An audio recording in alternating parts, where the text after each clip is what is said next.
တားတို့လာအတိလေးလာယူဒီရေဒီနေ့တို့အိမ်မှာရောက်နေတာဖြစ်ပြီးသူနဲ့ဒီနေ့ကဒီနေ့အခန်းထဲမှာဖြစ်သည်အန်ဒီကတကားခောက်ကစားဖို့အသီးပကံလာယူခိုင်းနေတာကြောင့်ဒီနေ့ကအခန်းထဲကထွက်ကသွားယူသည်ဘာရီဒီလောက်သဘောကျနေတာလဲဒီနေ့မိဖို့ကြောင့်တွေကမမေစီကအသီးပကံကိုယူတော့မမေကသူ့ကိုကြီးကပြောတော့သည်ဘာကိုလဲမမေရဲ့ဘာရီပြောစရာရှိနေလို့လဲမမေကိုလည်းပြောပါအောင်သူ့မျက်နာကမဖုံးနိုင်မဖိနိုင်ဖြစ်နေပြီလားတော့မသိပေစပစ်သီးကိုတတိချာချာဆေးပြီးအခိုင်လိုက်ထည့်ပေးထားသည်ဒီတိုင်းမှာပဲမမေရဲ့အမလီတော့ညီကိုနှစ်ယောက်ကဘယ်မင်းကလေးအကြောင်းတီတို့ပြောနေလဲမှမသိတာအခုတော့အမေကမပြောပြချင်ဘူးပေါ့အမသွားဒီအမေလည်းမသိချင်တော့ပါဘူးမမေကသူ့လက်ထဲအသီးပကံထဲကသူ့ကိုတွန်းထုတ်တော်သည်မမေကသူနဲ့ဒီရစ်ကိုညီအကိုလိုသုံးနှုံးလိုက်ပြီးမင်းကလေးတယောက်လိုထည့်ပြောလာသည်တာမန်အမေဆိုလဲဒီလိုပဲယောက်ျားလေးနဲ့ယောက်ပြောစကားတွေဆိုရင်မင်းကလေးအကြောင်းသို့မဟုတ်ယောက်ျားလေးတွေပဲသိတဲ့အကြောင်းပြောကြတယ်လို့ထင်ပါပဲဒီနေ့မမေတို့ကိုတကယ်ဖွင့်ပြောချင်နေပြီသို့ပေမဲ့လက်ရှိတော့မဟုတ်သေးဒီရစ်ကိုတခြားပြောပြပြီးမှမမေတို့ကိုဖွင့်ပြောမယ်လို့စဉ်းစားလိုက်သည်မမေကိုရေပြပြီးဒီနေ့အခန်းထဲပြန်ဝင်လိုက်သည်သူအခန်းထဲပြန်ဝင်လာတော့ဒီရစ်ကကတင်ပေါ်မှာပက်လက်လန်လှဲကခေါင်းကိုကတင်ဆက်မှာအောက်ကိုလှန်ချထားသည်ဒီနေ့အခန်းထဲဝင်ချင်းစပစ်သီးတစ်လုံးဖြုတ်ပြီးစားမလို့ပါဇက်ထဲထည့်လိုက်ပြီးမှကတင်ပေါ်လုံနေတဲ့သူကြောင့်ပြုံးလိုက်ကပကံကိုဘေးစပွဲပူလေးပေါ်တင်လိုက်ပြီးအောက်နှခမ်းကိုလှန်ချထားတဲ့ခေါင်းကိုကင်ကပါဇက်ထဲကစပစ်သီးကိုနှခမ်းချင်းတိကထည့်ပေးလိုက်သည်နှခမ်းကိုခွာလိုက်တာနဲ့သူ့ကိုမျက်မှောင်ကျုပ်ပြီးကြည့်နေတဲ့ဒီရစ်ကြောင့်ဒီနေ့ရဲလိုက်မိသည်ဒီရစ်ကဘာမှမပြောဘဲသူကျွေးလိုက်တဲ့စပစ်သီးကိုဝါလိုက်သည်ထက်စားအောင်မလားလက်ပါတယ်ကိုကျွေးချင်လို့ဒီနေ့မင်းလည်းငိမ့်နေကိုအခန်းထဲတောင်ရအောင်သွင်းထားတာလေဒီအတိုင်းညီနေလို့ပဲဖြစ်မလဲကရင်ဇက်ကနေမော့ကလှန်ချထားတဲ့သူ့မျက်နှာကိုလာကင်ပြီးကြောက်တိုးတွေလာနှမ်းနေတာဒီရွေးပဲဆက်ထဲဝင်လာတဲ့ဒီနေ့ရဲ့အောက်နှခမ်းကိုခက်ဆက်လေးကတ်ချပေးလိုက်သည်ကြိုက်ပြီးခဏနေမှသူ့ကိုလှုပ်ပေးတာပီတီတီနဲ့ကြည်ဤကိုတို့အခုနှစ်ယောက်လုံးဒီဆက်ဆံရေးကအဆင်ပြေတယ်ဟောဒီနေ့ကရင်ဇက်မှာထိုင်လိုက်ရင်ဒီရွေကောင်းကိုမကပေါင်ပေါ်တင်လိုက်ရင်ပြောလိုက်သည်လက်ညိုးလေးနဲ့ဒီရွေနှစ်ဖူးကိုလည်းပုတ်နေသေးတာဖြစ်၏ကိုတို့အဆင်ပြေနေပြီဆိုတော့လူကြီးတွေကိုဖွင့်ပြလိုက်ကြမလားမပြောချင်သေးဘူးဒီအတိုင်းနေချင်သေးတယ်မင်းသဘောပါကိုကတော့မြင်မြန်ပဲပြောလိုက်ချင်တယ်ဒါကိုသိထားနော်ဒီလိုနှစ်ယောက်ရဲ့ဆက်ဆံရေးကိုချပြလိုက်ရင်သူ့ဘက်ကဘာမှမဖြစ်ပေမဲ့ဒီနေ့ဘက်ကိုကြည်မဖြစ်အောင်မှကြောင့်ဒီရစ်ကတော့မပြောချင်သေးပေပြီးတော့ဒီရစ်သူ့မှာလုပ်ရမယ့်ကိစ္စတွေအများကြီးရှိသေးတယ်သူကြောင့်ဒီနေ့ကိုလည်းမထိခိုက်စေချင်ဘူးသူလုပ်ရမယ့်ကိစ္စတွေကအနည်းနဲ့အများတော့ထိခိုက်မှုရှိနိုင်သည်ဥပဒေနဲ့ဆန့်ကျင်မဲ့ကိစ္စတွေလည်းပါရင်ပါလာနိုင်လိမ့်မယ်အဲ့လိုကိစ္စတွေဖြစ်လာခဲ့ရင်ပြီးတော့လုပ်ငန်းခွင်မှာပါမလိုအပ်တဲ့ပြဿနာတွေဖြစ်လာနိုင်တာကိုလည်းသတိထားရမယ်မဟုတ်လားဘာတွေစဉ်းစားနေရလဲဒီအတိုင်းဘာမှမတွေးနဲ့မေးမေးမှကိုရှိတယ်ဘာပဲဖြစ်ဖြစ်ကိုယ့်ကိုဖွင့်ပြောနော်လိမ္မာလေးနဲ့အင်းလို့ပြောလာတော့ဒီနေ့အသေးရသွားကပေါင်ပေါ်ကမျက်နှာလေးကိုငုံနှမ်းလိုက်သည်ကို့အဖွဲတဲကိုဝင်လာတဲ့ကဒါမလုံးနဲ့ဆိုလှုပ်တယ်မကင်နဲ့ဆိုကင်တယ်စက္ကနဲ့လှုပ်တတ်တယ်ဒီရစ်ကိုစိတ်ကိုလည်းသူပဲလှုပ်ခန့်အောင်လှုပ်ခဲ့တာမထီတထီအနှဲတွေအောက်မှာရင်တလက်လက်နဲ့ညဘက်တွေအိတ်မပြောပဲအိမ်မက်ထဲအထီနေတိုင်းလိုပါခဲ့တဲ့ဒီတွေကိုစိတ်ကသူ့စီပဲရောက်နေလို့နေတိုင်းဒီပါအိမ်မက်ထဲရောက်လာတာနေမှာဒီရစ်ကိုတော်ရဲပိုးရမယ်ဆိုတော့ကစိတ်လှုပ်ရှားပြီးမအိတ်နိုင်ခဲ့တာသူကိုယ်တိုင်ပဲသိလိမ့်မယ်အပြင်ထွက်တိုင်းစောင့်ကြည့်နေတဲ့သူက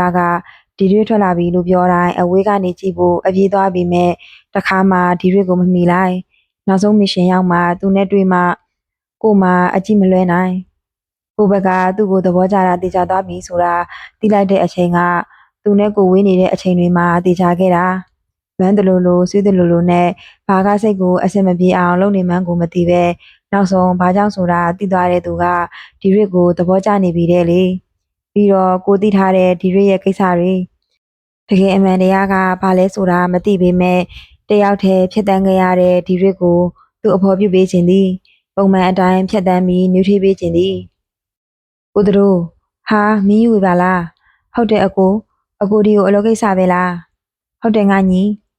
မင်းယူဝေကအတစ်လုပ်ငန်းလုပ်နေပြီး လိပ်စာကပ်ပေးလာတဲ့နေ့တုန်းကထိုလိပ်စာကပ်နဲ့အတူ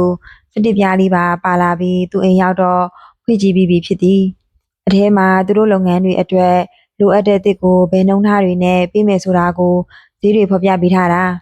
ဒါကတည်တံ့ကန့်လန့်မှုဆိုတာဥတတို့သဘောပေါက်သည်အကိုတို့တရက်တည်တံ့တွေ့ရအောင်ကွာရုံးကိုလာခဲ့ပါလားဟုတ်ကဲ့ရတာပေါ့အကိုအေးကွာအကိုအားတဲ့တရက်ပြန်ပြောမယ်ကွာဟုတ်ကဲ့ဦးတို့မင်းယူဝေနဲ့ဆက်သွယ်ပြီးသူ့ရဲ့စီးပွားရေးအခွဲအတွက်လိုအပ်တဲ့တစ်ကိုမင်းယူဝေစီကယူဖို့စဉ်းစားထားပြီးသားအစိုးရတင်ဒါတွေကလည်းဒီနှစ်ပိုင်းတွေအတွင်းမှာသူတို့လုပ်ငန်းကပဲရနေတာကြောင့်မင်းယူဝေနဲ့ကချိတ်ဆက်ဖို့ကိုလိုသည်လိုအပ်တဲ့တစ်မှန်သမျှကိုရဖို့နဲ့ဈေးသက်သက်သာနဲ့ရဖို့ကိုစာချုပ်ချုပ်တင်ရင်ချုပ်ထားလို့ရအောင်ပေါ့ဦးတို့ထွက်သွားတာနဲ့မင်းယူဝေကသူတွေ့ရမယ့်ဧည့်သည်ကိုတွားတွေ့ဖို့လုပ်လိုက်သည်သူတို့လုပ်ငန်းကအခုမှစတာဆိုပေမဲ့ဈေးကွက်ထဲကိုတဟုန်တို့အရှိန်နဲ့ဝင်လိုက်တာဆိုတော့သက်ဆိုင်ရာလုပ်ငန်းရှင်တွေအားလုံးကခဏလေးအတွင်းမှာတည်သွားကြ၏ဒီလိုဖြစ်တာကိုသခင်လေးကလိုချင်တာဖြစ်ပြီးသူတို့အားလုံးလည်းဆရာအတွက်အမှန်တရားကပါဆိုတာဖော်ထုတ်သွားမှာဖြစ်သည်အမှုတတန်းကကြော်လွန်လို့တရက်ခန့်ကိုအပြစ်ပေးလို့မရတော့ဘူးဆိုရင်တော့တရက်ခန့်ကဘယ်သူလဲဘာကြောင့်ဆရာဦးဒီရမိုကိုဒီလိုလှည့်ချတာလဲကိုတိုင်းသိပြည်သိဖြစ်အောင်ချပြဖို့ဖြစ်သည်ကိုမင်းယူဝေရောက်လာပြီလားဗျလာပါမင်းယူဝေတစ်ဖက်ကခေါ်သွားတဲ့နောက်ကိုလိုက်သွားလိုက်၏ဒီကိုလာတာကတစ်လုပ်ငန်းအတွက်မဟုတ်ပဲတခြားကိစ္စအတွက်လာတာဖြစ်သည်ပြန်ထွက်သွားတဲ့ဦးသူကတော့လက်ရှိမှာစီးပွားရေးကိစ္စနဲ့လုံပတ်နေပြီးမိသားစုနဲ့တောင်အချိန်မပေးနိုင်ဘူးဖြစ်နေသည်ဒီနေ့အတွက်စကယ်ကျူးပြောပါအောင်အတူရေးမှုလုပ်သူကမီးလိုက်ကအိမ်ကိုစောစောပြန်လို့ရတာကြောင့်စောပြန်ဖို့လှုပ်လိုက်၏သမီးကိုအိမ်နောက်ချပေးဖို့ကလည်းဖေးအေးဖြစ်တဲ့သူကပြောနေရတာတော့မဟုတ်ရီလာပြီအကိုဘယ်နေသွားနေရလဲမမီအခုတော်တော်တငယ်ချင်းအစ်စ်တွေရနေတာလေးတဲ့ဒီအပြင်သွားသလားမမေးနဲ့ညတဲ့ချေကတော့အိမ်မှာပဲရှိနေပြီးလက်တလုံးမှာဆိုင်ဖွင့်ဖို့အတွက်ဒီဇိုင်းတွေအပ်နေပြီးကြည့်ပေးနေရတာဖြစ်သည်ကျောင်းမြင့်ရတနာကိုလည်းဖေဖေရဲ့မိတ်ဆွေစီကပဲယူလိုက်ကလက်ရှိမှာဆိုင်ခဲနေရအတွက်ဝယ်ပြီးလို့အတွင်းမှာပဒိန်စရာတွေကလက်ဝဲရတနာအတွက်ပုံဖော်ပြီးနေပြီဖြစ်သည်သမီးအလောက်ကရောဦးတို့အဝတ်လဲပြီးပြန်ထွက်လာကသမီးကိုမေးလိုက်သည်အိမ်ကူလေးတွေကတော့သူတို့အတွက်မုံနဲ့အေးစသည်များကိုလာရောက်ချပေး၏လက်ရှိသူတို့အိမ်ကတော့တခန်းတနာနဲ့ဖြစ်ကအိမ်အကူတွေအများကြီးနဲ့တတိမိသားစုကိုအပြည့်အဝအကောင်အထည်ဖော်ပေးနေတဲ့ဖွဲဖြစ်နေသည်တော်တော်များများဆိုင်တင်လို့ရပြီတဲ့လိုချင်တဲ့ဒီဇိုင်းလေးရှိသေးတာရဲ့အရေးအတွက်နည်းနည်းထက်လိုချင်လို့လောက်ခိုင်းထားတာဘယ်တော့ဆိုင်ဖွင့်နိုင်မလဲနောက်လာပထမပတ်လောက်ပေါ်တယ်ဒီကြားထဲမော်ဒယ်ခေါ်ပြီးပြီးအောင်ကြော်ညာရဲအောင်မယ်ဟုတ်ပြီပြီးတော့ဖဲကြိုးဖြတ်ဖို့လဲငှားရအောင်မယ်တဲ့မမီအကြံပေးထားတာတွေတဲ့ရဲ့ဒါနဲ့တမိဒီဘက်ကိုပဲအာယုံမဆိုင်နဲ့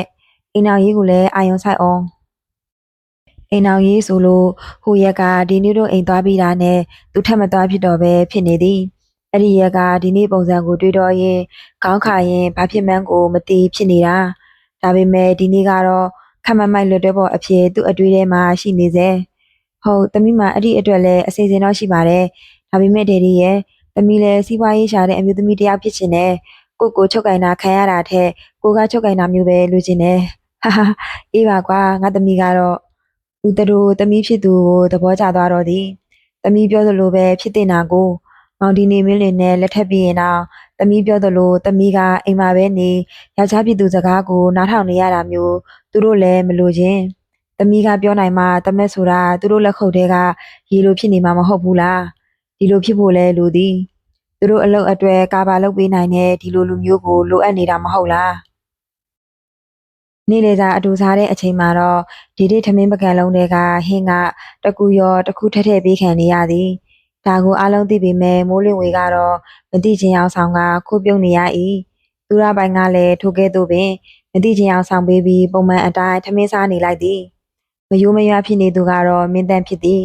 ဟိုရက်ကပဲတိတန့်အလွန်ခန်းနဲ့ခေါ်သွားပြီးဘာပြောတာလဲမသိပေမဲ့သူကအဆင်မပြေဘူးလို့ပဲထင်ခဲ့တာ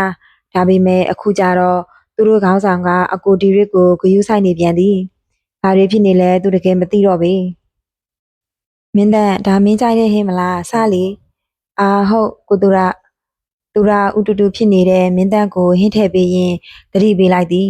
တစ်ဆက်တည်းနောက်ထပ်ဟင်းတစ်ဖက်ပကံလုံးနဲ့ထည့်ပေးဖို့လှုပ်ချိန်မှာတော့ဒီရက်ကမတိမတာလက်ထက်ကပကံလုံးလေးကိုအနှဲငယ်တစ်ဖက်တိုးလိုက်၏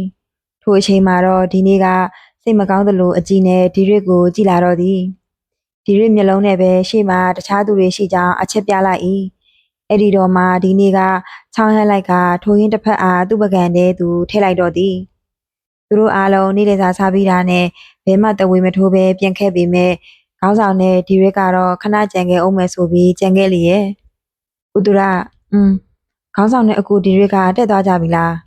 မင်းအမြင်ပဲမဟုတ်ဘူးလားထူးဆန်းနေနော်ခေါင်းဆောင်နဲ့အကူဒီရက်ကိုအခုပဲအဆင်မပြေသလိုဟောအခုပဲတက်သွားသလိုနဲ့နင်အဲ့လိုနှုံနေလို့ရီးစားမရသေးတာ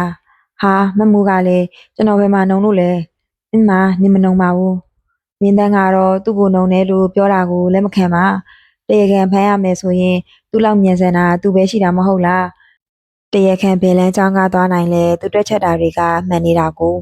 ဒါကိုနှုံနေဆိုတော့ဒီကိစ္စကိုသူလုံးဝလက်မခံပါသူတို့ပြန်ရောက်ပြီးမိနစ်အနည်းငယ်ကြာမှပြန်ရောက်လာတဲ့ခေါင်းဆောင်နဲ့အကူဒီတွေကတော့သူတို့အတွက်ပါမုတ်တွေဝဲလာပြီးအားလုံးကိုဝေးမြကျွေးတော့သည်မင်းတန်းကတော့ခေါင်းဆောင်နဲ့အကူဒီတွေပြန်တက်ပြီးအဆင်ပြေသွားလို့ကျွေးတယ်လို့မှတ်ယူလိုက်၏ကိုသူရကျွန်တော်ဒီဘက်ကိုလိုက်မယ်မင်းတန်းကသူရကိုအော်ကတရားခံလွတ်သွားမှဆိုတာကြောင့်လမ်းကြောက်ခွဲလိုက်သွားတာဖြစ်သည်သူရကတော့ထိုတရားခံထွက်ပြေးသွားတဲ့လမ်းကြောက်အတိုင်းဆက်လိုက်သွားသည်ဒီတစ်ခါကအမှုကြီးတာမဟုတ်ပဲတခြားဌာနအတွက်ပူးပေါင်းဆောင်ရွက်ပေးတာဖြစ်သည်ညဘက်တွေမှာအလုပ်လုပ်ပြီးလိမ်လည်ကြတာကြောင့်ညဘက်တွေသူတို့ကိုစောင့်ကြည့်ပြီးဖမ်းဖို့ဖြစ်၏သွားမယ်လီဘာလို့ဆွဲနေရလဲဒီရွလေအားလုံးဤတူတရားခံနောက်ကိုလိုက်ဖို့မှောင်ကိုကနေထွက်ဖို့လုပ်နေတာဖြစ်ပြီးဒီနေ့ကဆွဲထားတာကြောင့်နောက်ကိုလှည့်ကြည့်ရင်ပြောလိုက်၏တစ်ဆက်တည်းလဲအတွင်းကိုပြက်ဆွဲတာခံလိုက်ရပြီးဒီနေ့စီကိုကတ်သွားတာနဲ့သူ့ရဲ့ခါကိုဒီနေ့ရဲ့လက်တစ်ဖက်ကရောက်လာတော့၏ဒီနေ့အဲ့လောက်လိုက်ဖို့မလိုဘူးတရားခံလေး၃ယောက်လွတ်သွားတာကိုသူတို့လိုက်လိုက်မယ်ဒီနေ့မိမသေးချနေတာကိုတို့အချိန်ကြီးမဖြုံးရအောင်ဒီနေ့ပြောတာကိုသဘောကျကဒီရွရဲလိုက်ပြီးအတော်ဖြစ်နေတဲ့သူ့ရဲ့မျက်နှာကိုလက်နှစ်ဖက်နဲ့အုပ်ကင်လိုက်ပြီးနှကန်းတွေကိုပုတ်ကက်ပစ်လိုက်၏သူတို့နှစ်ယောက်ဒီလိုမျိုးခိုးမလုပ်ရတာကြာပြီမဟုတ်လားဒီရက်ကိုယ်တိုင်လည်းဒီလိုအချိန်မျိုးမှာခိုးလို့ရတာကိုလွမ်းနေတာမဟုတ်လားသူ့ဘက်ကခက်ကြဲကြဲနဲ့လေသူခါပေါ်ရောက်နေတဲ့ဒီနေ့ရဲ့လက်တွေကတိကျလာလေသည်ဖြစ်သည်နဘူးချင်းတိုက်ထားရင်စက်ကပ်ပိုင်းအမောပြေကထမဲစတင်ပြန်มาတော့သည်ပြန်လဲစတင်တဲ့အချိန်မှာတော့ဒီရက်ရဲ့ခါပေါ်ကလက်တွေကအင်ဂျီအောက်ကိုဝင်လာကမတင်းနေတဲ့ပိုက်သားတွေကိုပုတ်တက်လာတော့သည်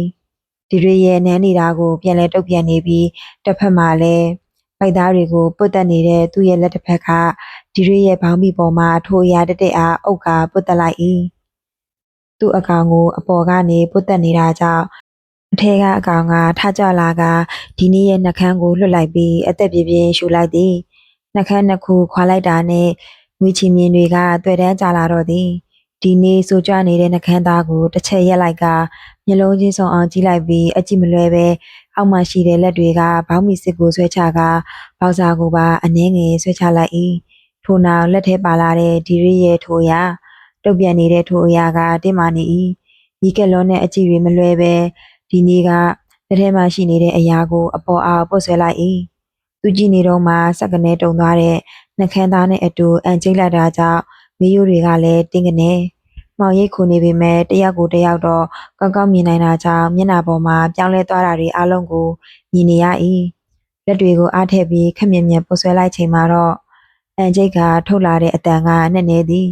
သူ့ပခုံးကိုကင်ထားတဲ့လက်တွေကလည်းအနှဲငယ်တင်းကျပ်လာ၏ဒီနေ့ရဲ့မျက်လုံးတွေကမျက်တောင်မခတ်ဘူးလို့တော့ထင်ရလောက်အောင်ဒီရွေကိုကြည့်နေတာဖြစ်သည်ကိုကြည့်နေတဲ့အရာကိုအပေါ်အားခက်မြင်မြင်ပုတ်ဆွဲနေတာကြောင့်ဒီနေ့ရဲ့လက်မောင်းတွေကလေ့ကျင့်ခန်းလုပ်နေသလိုဟာနှကန်းဟာသွားပြီးခေါင်းကိုမော့ကညီးလိုက်တဲ့ဒီရွေအသက်ရှူတန်းတွေမြင့်တက်လာပြီးတရွေးတွေမြူချလိုက်တာကြောင့်လေစည်းကလှုပ်ခတ်သွားသည်ဒီနေ့ကတော့မျက်တောင်မခတ်တန်ကြည့်နေပြီးလက်ကိုအရှိန်ထက်တင်လိုက်၏ဒီနေ့အန်ကျိတ်ကသူ့ကိုခေါ်လိုက်တဲ့ဒီရွေဒီနေ့ပြောလိုက်ကအပိတက်ဖို့လက်ကိုအသုံးပြုလိုက်တဲ့အချိန်မှာတော့သူ့လေဘင်းကိုဖက်လာကပခုံးပေါ်ကိုမှောက်ချလာတော့၏အသက်ရှူတန်းတွေကပြင်းထန်နေပြီးသူ့ပခုံးထဲမှောက်နေတာကြောင့်ရှင်ဘက်ကိုလင်းငွေနေနေကရက်ခတ်နေ၏သူ့လက်ထဲမှာတင်ပူနွေးနွေးပြပြအရည်တွေထွက်လာကရိုင်မလို့ဖြစ်သွားတဲ့ခန္ဓာကိုယ်လေးကို ဒီနေ့လက်တစ်ဖက်နဲ့ခါကိုထိန်းကဖတ်ထားလိုက်သည်သူကြောက်ပြီးမြောက်သွားတာကိုပီတိဖြစ်နေတဲ့ဒီနေ့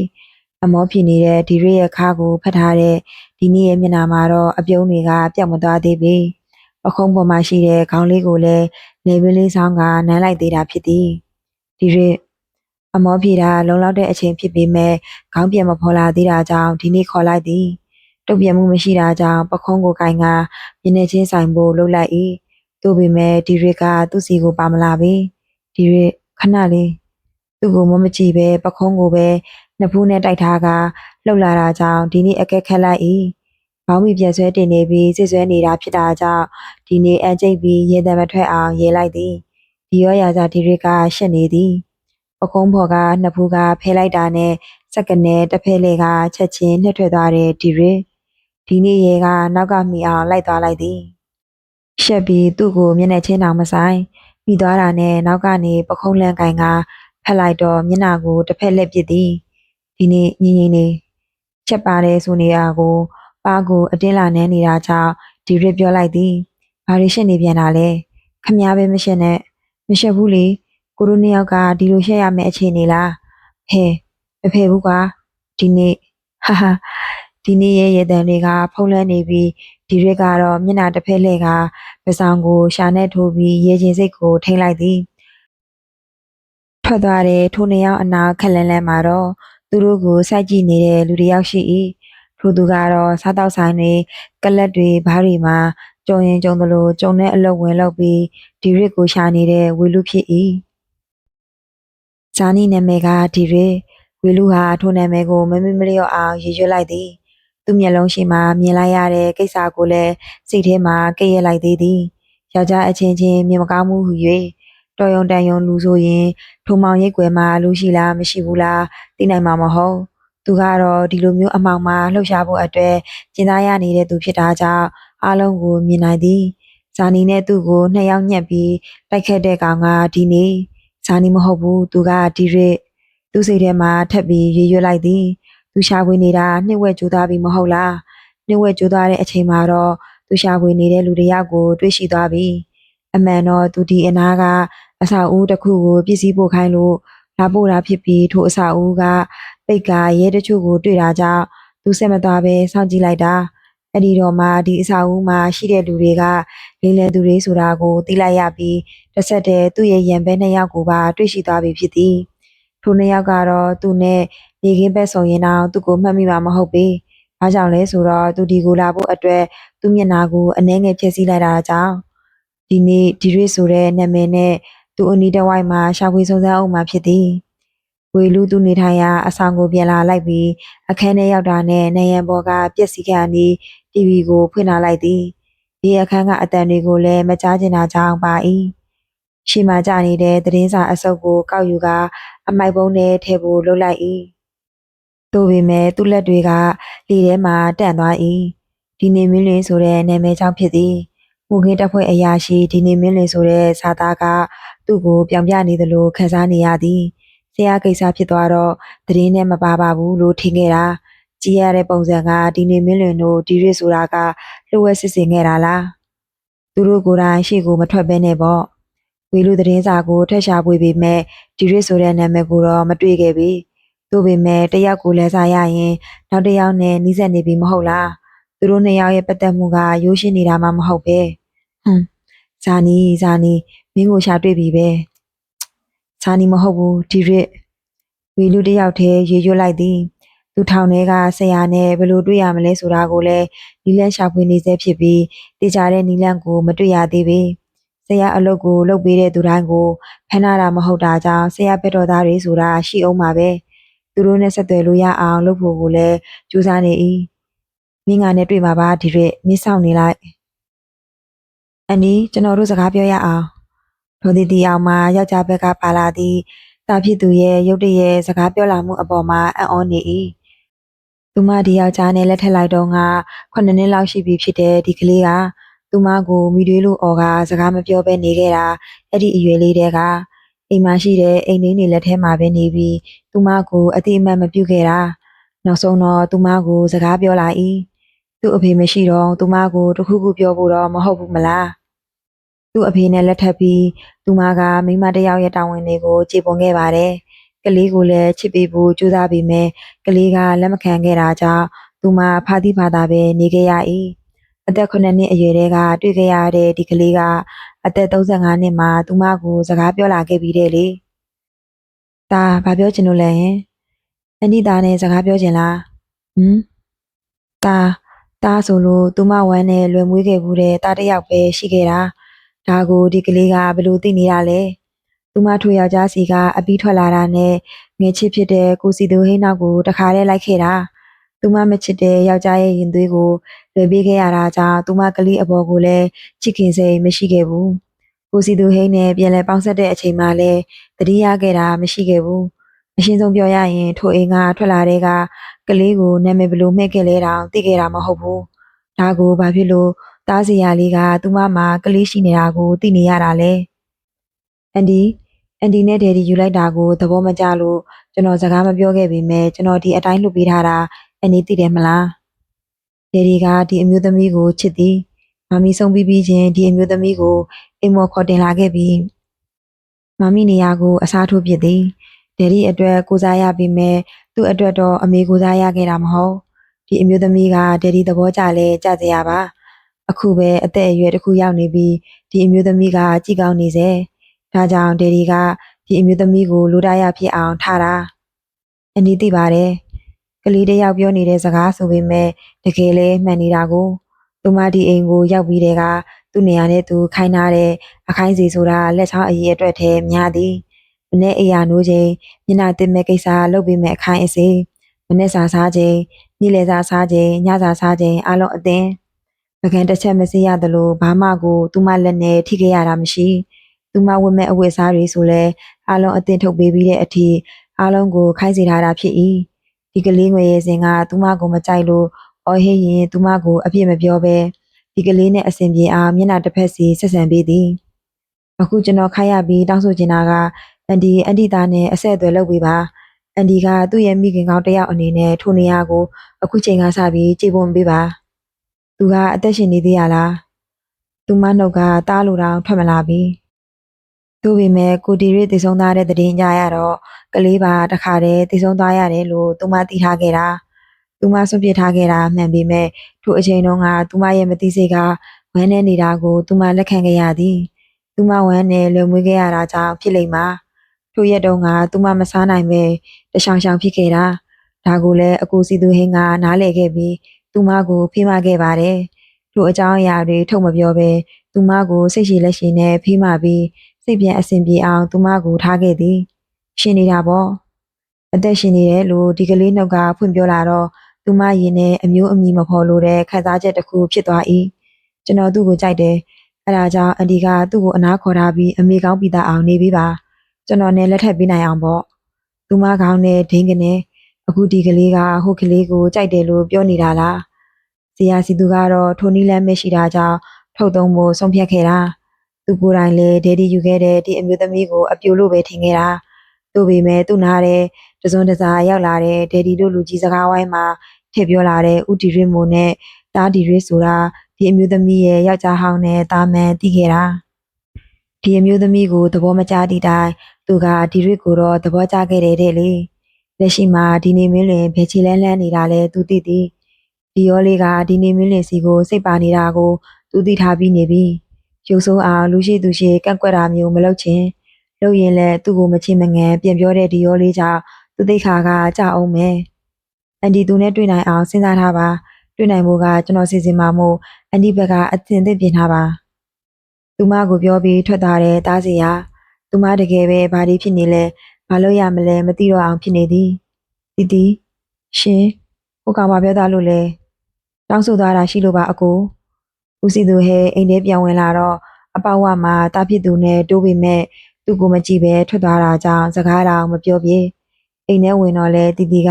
ငူငငိုင်ကြီးလိုဖြစ်နေတာကြောင့်တခုခုဖြစ်မှာကိုမလို့ချင်းဘာတွေတောင်းဆိုသားလို့လဲမဟုတ်တာကိုမစင်စားနဲ့နော်တီအစဉ်ပြောင်းနေမဟုတ်တာအကိုရဲ့ဒါနဲ့တားလေးကယောက်ျားလေးချင်းသဘောကျတဲ့သူလားထိုစကားကိုကြားတော့ဦးစီသူဟဲမျက်နှာအနှဲငယ်ပြစ်သွားသည်ဒီကောင်ဘာတွေလုပ်နေလဲမသိပါဘူးကလေးကကျမကို တီတီပြောပြနေတဲ့စကားတွေကိုဦးစီသူဟိန်းနားထောင်ပေးလိုက်သည်ဒီကောင်တကယ်ဇဲကြီးတာလို့ပြောရမှာလားအဲ့ဒီအချိန်တုန်းကကိုတီရွတ်တို့အိမ်ထဲဝင်နေတက်ဖွဲ့နဲ့လဲခိုးလိုက်သွားတယ်သူကိစ္စကြောင့်သူအပြစ်ပေးခဲ့တာကိုမမှတ်ဘူး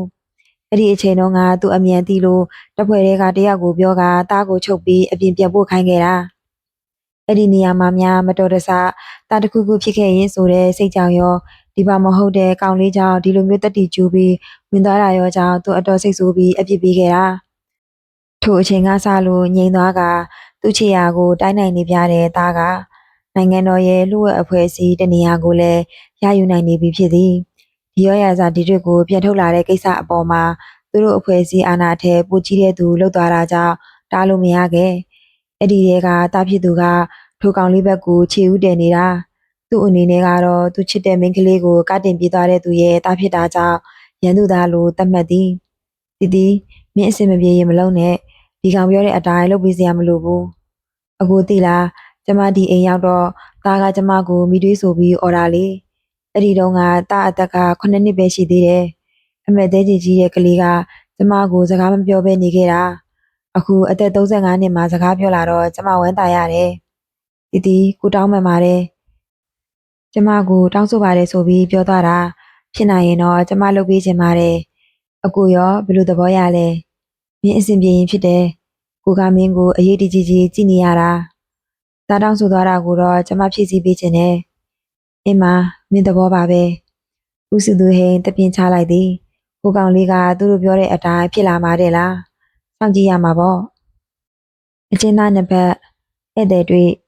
့ဦးမန်ဟိန်ဧည့်သည်တွေ့ဆိုတာကြောင့်ထွက်ခဲလိုက်သည်အထဲမှာအလုတ်ကျန်းနဲ့ထောင်နှန်းဆိုပေမဲ့သူ့ရဲ့လူတချို့ရှိတာကြောင့်အလုတ်ကျန်းဆိုတာတကယ်တမ်းလို့ရတဲ့ရဲ့မရှိသို့ပေမဲ့အပြင်ကိုထွက်လို့ရအောင်တော့ဒီအထဲကလူတချို့ကမဆွမ်းဆောင်နိုင်အပြင်ထွက်လို့မရသည့်တိုင်အထဲမှာတော့သူအစဉ်ပြေပြေနေနိုင်သည်မိုဟိန်ဟုတ်ကဲ့ဦးမိုဟိန်လာတွေ့တာဖြစ်ပြီ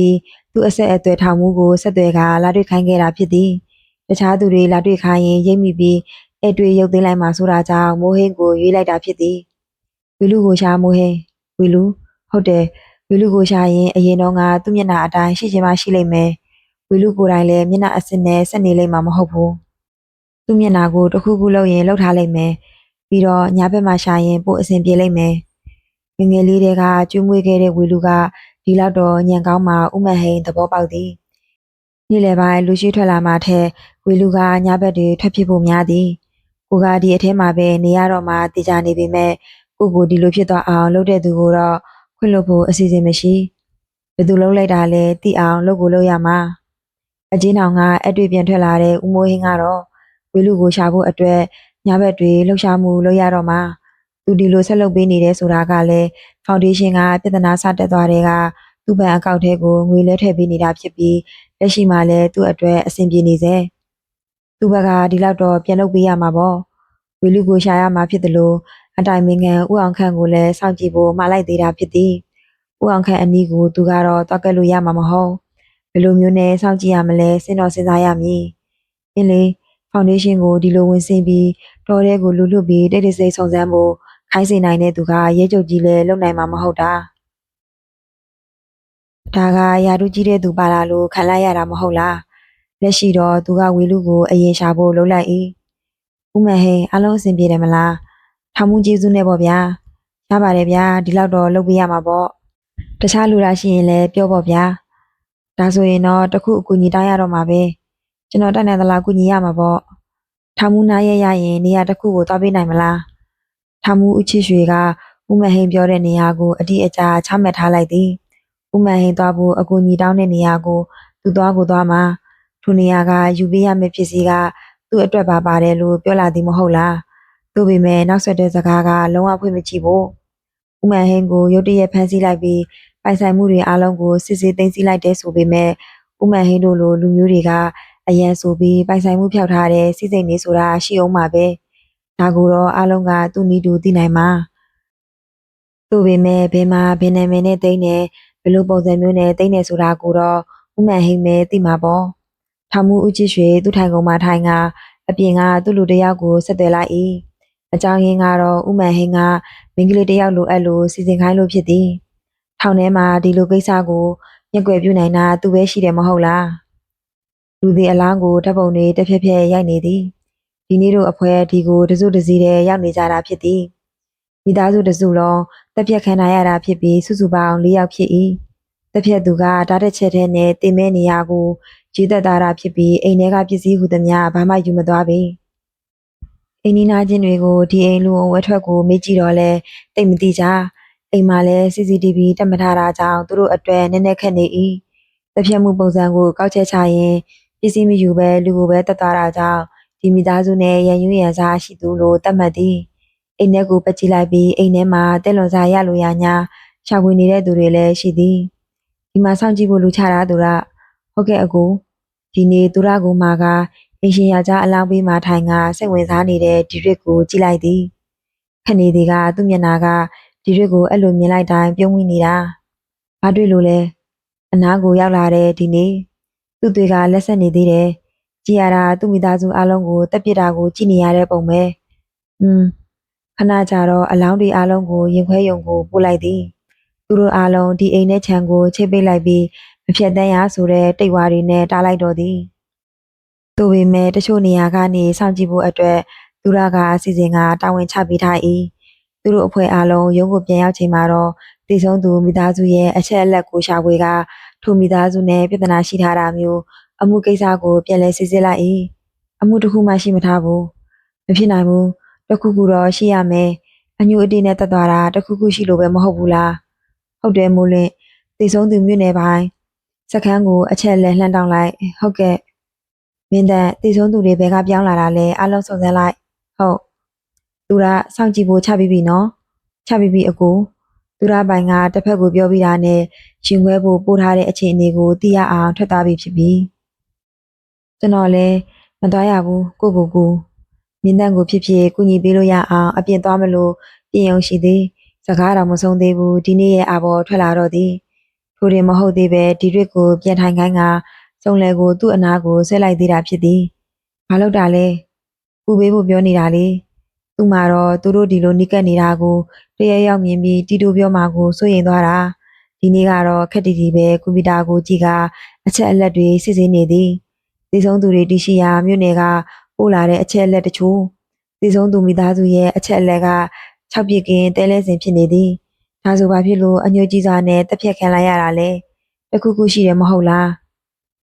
အမှုရှိမရှိစစ်ဆေးတာမတွေ့ရရင်တာဝန်ကြတဲ့စကမ်းမှုဖြစ်ဖြစ်ဆက်သွယ်တင်နေထင်တယ်လက်ရှိစကမ်းမှုတယောက်တည်းမဟုတ်ပဲရှေ့မှာတာဝန်ကြတဲ့စကမ်းမှုစီရင်တောင်းတာမကောင်းဘူးလားဒီရွေးစကားကြောင့်ဒီနေ့ပြုံးလိုက်ကအဲ့ဒါကြောင့်ဘီဘီအကူညီလိုလည်းပြောတာလေဘီဘီဆိုတဲ့အတန်ကတူတူလေးနှုတ်ကိုကြားလောက်ပဲကြားရတာဆိုပေမဲ့ဒီရွေးသွေးတွေဘူးကမျက်နှာရဲသွားပြီးဒီနေ့ပေါင်ကျော်ကိုလိမ့်ဆွဲလိုက်သည်ဒီအခေါ်အဝေါ်ကိုဒီမှာလက်လွတ်စပဲပြောလို့ဖြစ်မလားဘယ်သူမှမရှိဘူးဘယ်သူမှမရှိတိုင်းပြောလို့ဘလို့ဖြစ်မှာလဲ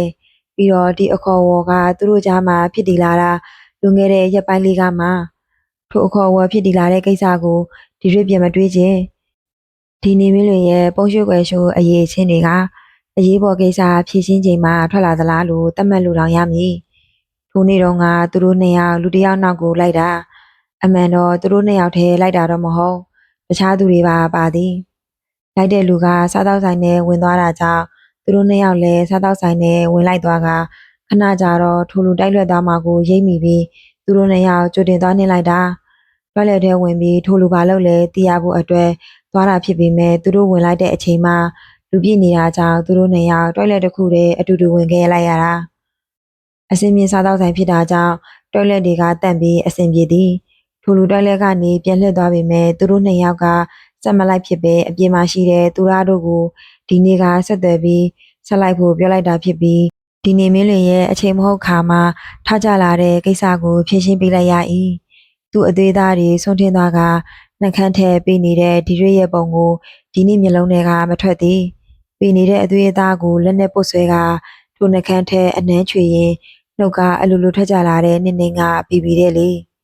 ကိုရိုနှစ်ယောက်ကွဲဖို့လုံးဝမဖြစ်နိုင်ဘူးဘေဘီဆိုပြီးထွက်လာကသူ့နှက်ခမ်းကိုဆုပ်ယူစားသုံးသေးတာပြီးတော့လဲဗါတဲ့ကိုဟာကခါတက်တက်တော့တဲ့ဒီနေမင်းတွေတို့ကအဆက်ရဲလို့လုံးဝမရှိတော့ပေဘာတွေစဉ်းစားနေရလဲကိုနေစဉ်းစားတာချင်းတူမဲထင်တယ်ဘာမှမစဉ်းစားဘူးတာဝန်ထမ်းဆောင်ခဲ့တဲ့စင်ရင်ရပြီလားပို့ပေးနေပြီပြောတာပဲ ဒါနဲ့ကိုကတော့တိုက်လက်ထဲကကိစ္စကိုစဉ်းစားနေတာအလုပ်ကိစ္စပြောရင်းနဲ့ထိုကိစ္စကိုညှက်ပြီးမရမကပြောနေသေးတာဖိုင်ပို့လာပြီပဲဒါနဲ့အနေတော့ငါဒီအတိုင်းလက်နဲ့ပဲလုပ်ပေးမယ်ထင်တာဖိုင်စစ်ကြုံမှာပဲဘီနာကနားထောင်နေတဲ့သူဆိုအဆက်အဆက်မရှိဘာဒီပြောနေတာလဲမသိပေမဲ့သူနဲ့ကိုကြားမှာဖြစ်သွားတဲ့ကိစ္စဆိုတော့ဒီရက်ကတော့ဒီနေ့ဘာဒီပြောနေတာလဲကောက်ကောက်သိသိတကယ်ကိုလက်လန့်ဤမချုပ်တော့မှာပဲမနေ့ပြန်မှပဲဆက်သွယ်ကြတာပေါ့တေဆုံးသူမိသားစုနေထိုင်ရာမြို့နယ်မှာတာဝန်ထမ်းဆောင်ခဲ့တဲ့စခန်းမူရဲအရာရှိတွေကိုမနေ့ပြန်မှဆက်သွယ်ဖို့လုပ်လိုက်ပြီးသူတို့ညစာအတူတူစားကကိုယ့်အိမ်ကိုပြန်ခဲ့ကြသည်ဒီရက်အိမ်ပြန်ရောက်တော့ channel ကိုခဏလှည့်ပက်ကြည့်လိုက်ပြီးမှအိမ်ထဲကိုဝင်လိုက်၏မဝင်ချင်းအပေါဝဘက်ကိုမျက်နှာလှည့်ထိုင်နေတဲ့ဇီယာစီသူကိုမြင်လိုက်ရတဲ့ဒီရက်ကတော့မကြိုက်ကြောင်မျက်နှာမှာချက်ချင်းပေါ်လွင်သွား၏ဦးလေးအပြင်လူတွေကျွန်တော်မရှိပဲအဝင်မခံနဲ့လို့ပြောထားတယ်မဟုတ်ဘူးလားစိတ်လျှော့ပါကွာအပြင်လူမဟုတ်ပါဘူးမင်းရဲ့အရင်ကြီးဆုံးဧည့်သည်ကိုလာပို့တာပါဇီယာစီသူကတော့သူ့ကိုသဘောမကျလို့ဖြစ်သွားတဲ့မျက်နှာလေးကိုတော့ချစ်နေရတာဆိုတော့အပြစ်မမြင်ရက်ပြီးသခင်လေးဦးအောင်မြင့်ကိုယ်တိုင်လည်းတကားဖွင့်မပေးခြင်းပေမဲ့သခင်လေးကိုမွေးပေးခဲ့တဲ့အမဆရာရဲ့အမျိုးသမီးကြောင့်ဖွင့်ပေးလိုက်ရတာမဟုတ်လားမတည့်ရက်လာကသူ့ဘက်ကိုလှည့်ကြည့်လာတဲ့အမျိုးသမီးပထမဘာလဲလို့စိတ်ထဲမှာပြောလိုက်ပေမဲ့လက်ပုံထဲမှာမြင်ဘူးနေတဲ့ဒီမျက်နှာကသူဘလို့လုံးမမတ်မိပဲနေပါမလဲထိုအမျိုးသမီးကသူ့ကိုကြည့်နေတယ်သူ့တကူလုံးကိုအဆုံအဆန်ကူးလူကြည့်နေတယ်တာဘာလဲဘာဖြစ်လို့အခုမှပေါ်လာပြီးသူ့ကိုလာခေါ်နေတာလဲဘာကြောင့်လဲသူ့စိတ်ထဲမှာအော်အေးမြင်မြတ်နေပြီမဲ့အပြင်မှာတော့စကားတွေကထွက်ကြမလာတော့ဘူး